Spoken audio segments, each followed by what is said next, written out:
Hello, students. Today I'm going to start our new chapter, chapter 8, अनूठा उपहार। यह एक कहानी है जिसके लेखक है श्री के योगी।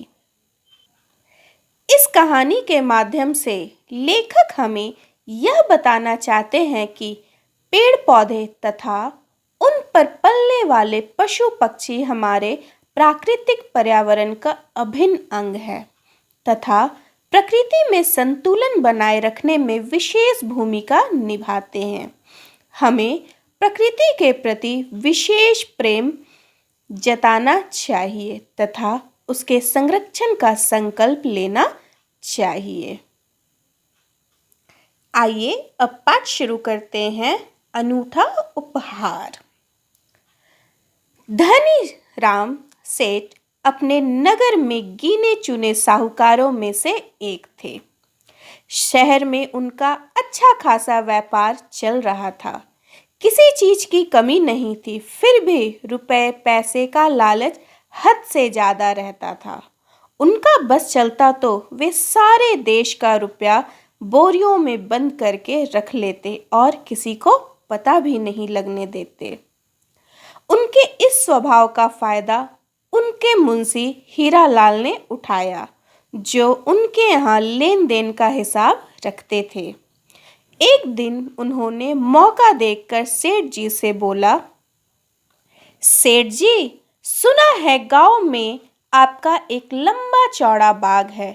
उस बाग का ना कोई रखवाला है और ना ही उससे कोई आपको आमदनी हो रही है। लोग कहते हैं कि आजकल वह बाग आवारा जानवरों और चोर उचक्कों का अड्डा बना हुआ है।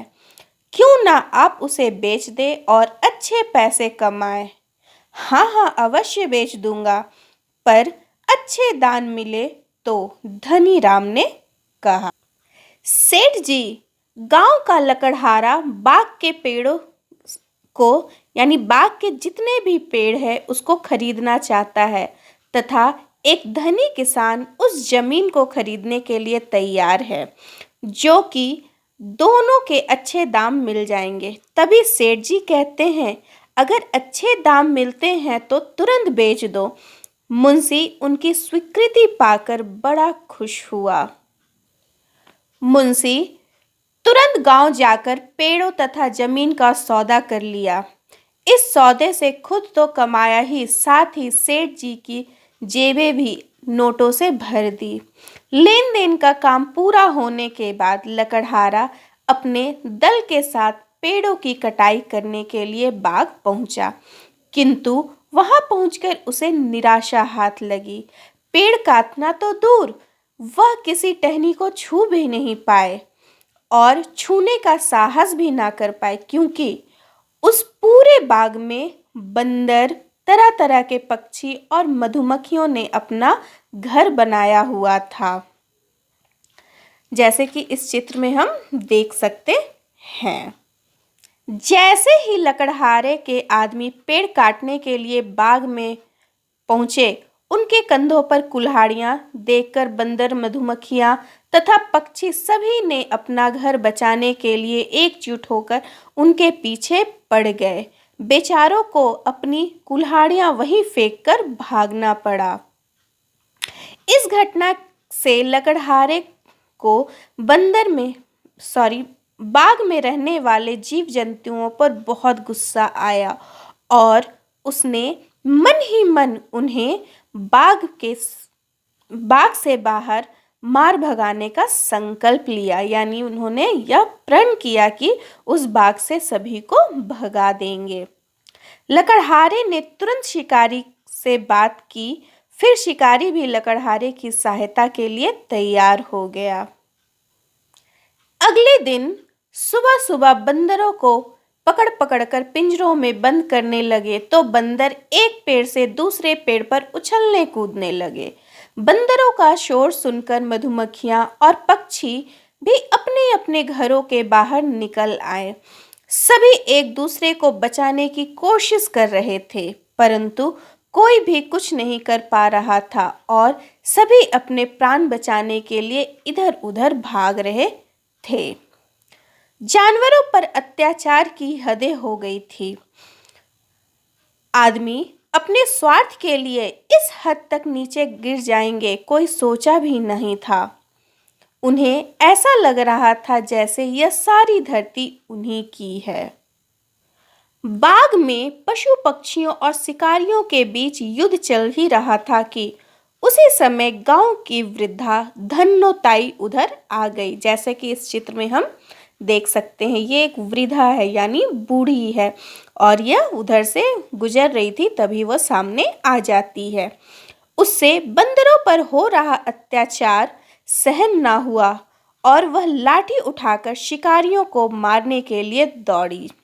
उनकी सहायता के लिए आसपास के खेतों के कुछ किसान भी वहां आ पहुंचे। जैसे कि इस चित्र में हम देख सकते हैं कि ये धन्नोताई है और साथ में आसपास के किसान भी उनकी मदद के लिए यहाँ आ गए हैं। धन्नोताई का साथ देते हुए उन्होंने डरा धमकाकर सभी बंदरों के पिंजरे खोल दिए, परंतु बंदर इतने डर गए थे कि पेड़ों की डालों पर बैठकर भी वो बहुत ज्यादा कांप रहे थे। धन्नोताई को उनकी यह दशा देखकर गुस्से में चिल्लाते हुए शिकारियों से बोली, पत्थर दिल नीच लोग, मेरे जीते जी इस गांव की धरती पर निरीह जानवरों पर यह अत्याचार कभी ना होगा। अपने उस लालची लकड़हारे से कह देना कि वह शाम को गांव की पंचायत में हाजिर हो जाए। उसे और तुम सबको अपनी इस करतूत का दंड भुगतना पड़ेगा। उसके बाद शिकारी वहां से दुम दबाकर भाग निकले। शाम को गांव में पंचायत हुई। पंचायत में लकड़हारा सिर झुकाए खड़ा था, साथ में किसान भी खड़ा था। धन्नोताई बोली, क्यों रे लकड़हारे, तूने बाग के पेड़ों को ही तो खरीदा था। उन पर रहने वाले बंदरों तथा अन्य जीव जंतुओं पर तेरा क्या अधिकार था? तूने बेजवान जानवरों पर अत्याचार क्यों किया? क्या धन की लालसा ने तुझे इतना निर्दय बना दिया कि तूने मानवता को भी भुला दिया? तभी लकड़हारा बोला, मैं तो बस पेड़ों को काटना चाहता हूँ, बंदरों को कोई नुकसान नहीं पहुंचाना चाहता। तुम ही बताओ मैं क्या करूं? मैंने सेठ को कर्ज लेकर 5 लाख रुपए दिए हैं। यदि मैं पेड़ नहीं बेच सका तो मैं बर्बाद हो जाऊंगा। तभी किसान ने कहा, अगर पेड़ काटकर जमीन साफ ना होगा तो मैं फसल कैसे लगाऊंगा? मैंने सेठ को 5 लाख रुपए दी है। पंचायत में खामोशी छा गई। तभी सरपंच बोले, ताई, मामला गंभीर है। दोनों ने इसके पैसे चुकाए हैं। इसका इस पर अधिकार है, इसे नहीं रोका जा सकता। तभी धन्नोताई बोली, बात तो सही है, परंतु बाग ना रहा तो बेचारे पशु पक्षी कहाँ जाएंगे, कहाँ रहेंगे? क्या इनका इस धरती पर कोई अधिकार नहीं? लेकिन इस धरती पर जितना हमारा अधिकार है उतना ही उनका भी है, इसलिए इस बाग की कीमत मैं चुकाऊंगी, किंतु पशु पक्षियों के सुंदर आशियाने यानी घर को बर्बाद नहीं होने दूंगी। मैं इस भरी पंचायत में घोषणा करती हूँ कि मेरा घर, जिसकी कीमत 10 लाख से अधिक है, वह अब से लकड़हारे का हुआ और मेरा खेत उस किसान के हुए जिसने बाग की जमीन खरीदी, और यह बाग सदैव हमारे गांव की सुंदर हरी भरी सैरगाह और पशु पक्षियों का आश्रय यानी घर बना रहेगा। गांव की हर नई पीढ़ी के लिए वह धन्नोताई की तरफ से उपहार होगा। ताई की बात सुनकर सभी खुश हो गए और वाह वाह करने लगे, और वही लकड़हारा किसान ने ताई की बात स्वीकार कर ली। अगले ही दिन धन्नोताई उस बाग में जाकर रहने लगी और उसमें अपने लिए सुंदर सी कुटिया बनवा ली। बंदर उनका साथ पाकर धन्य हो गए और अब स्वतंत्र जीवन जीने लगे, क्योंकि अब उन्हें किसी प्रकार का रोक नहीं था। 3 साल पहले धन्योताई चल बसी, यानी उनकी मृत्यु हो गई, परंतु उस बाघ का अस्तित्व आज भी उसके प्रकृति प्रेम की कहानी दोहराता है। इस कहानी से हमें यह सीख मिलता है कि अपने स्वार्थ के लिए किसी भी पशु पक्षियों या किसी भी जीव को नुकसान नहीं पहुंचाना चाहिए। इस धरती पर जितना अधिकार हमारा है, उतना ही उन पशु पक्षियों का भी है। इस पाठ को आप लोग दोबारा अच्छे से पढ़ोगे। पढ़ने के बाद इन प्रश्नों